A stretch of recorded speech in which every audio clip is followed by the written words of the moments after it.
Hello snowboarders of the internet, I'm your host Averin Lefebvre, and in this video we're going to be reviewing the Nitro Zero binding. I rode these bindings at Arapahoe Base on a day that was gray skies, little pockets of blue, low to moderate winds, chop, chunder, ice, perfect hero snow, and I rode them on my Ride Shadowband snowboard with my K2 Thraxis boots. Alright, so let's talk about adjustability. You have a push pin on the toe and the heel, so you push down, slide it forward, slide it back, pull it up.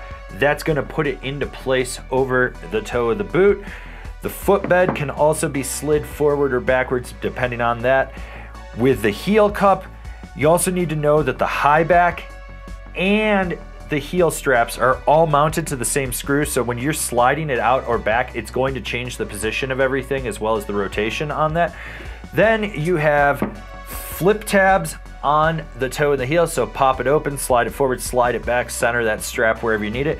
And then finally, you have the forward lean tab that all you have to do is flip up, slide down, slide up, lock it into place, and there you go. So the big talking point with the straps on this binding is the heel strap. It is asymmetrical, meaning that it is wider on the outside where the ratchet is, narrower on the inside where the adjustment to slide it up or down is. What this is going to do is give you a lot more lateral play on the inside, and then you're going to get a little bit more lateral drive on the outside. It's very minimal, but you do get padding in there, so it isn't a one-piece design, it's a multi-piece design, so over time this will stretch out. With the toe strap, it's a trickle down from older Nitro bindings, and the cutout on it isn't that big. It kind of just sort of sits on top of the boot. It's not quite a toe cap, but it's not quite over the top. This is only going to grip certain types of boots, well, more like those pointy-toed ones versus something that's more blunt or more rounded out. Just be aware of that. What I like about these ratchets are they are a bit wider. It's easier to feed that ladder in. They climb well. They have really good torque on there. The one finger quick release works exactly how you'd expect it to.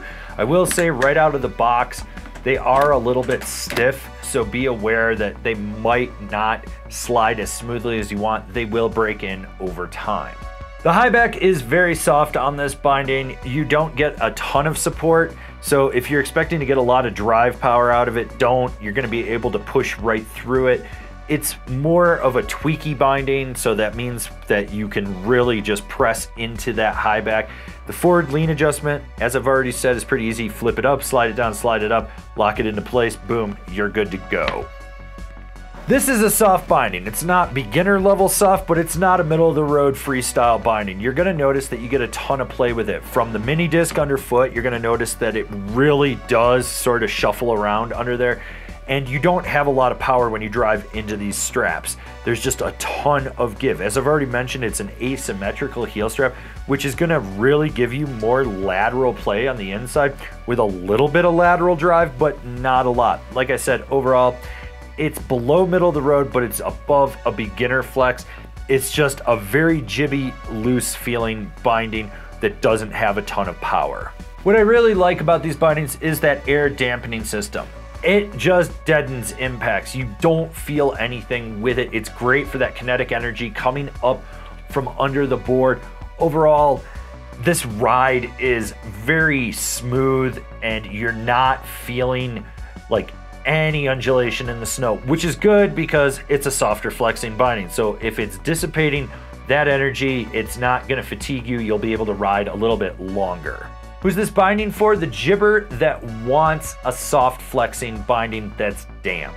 So that heel strap is really weird to ride. It just has so much give to it. There's not a lot of power. For me personally, that's not what I like out of a binding. I like to be able to drive into my bindings and get a little bit of power, but if you're looking for something that's a little more loose feeling, then yes, it is something to consider. The dampness underfoot of this binding though is phenomenal. Like, it really sticks out with how much it dissipates all chatter and chop when you're riding.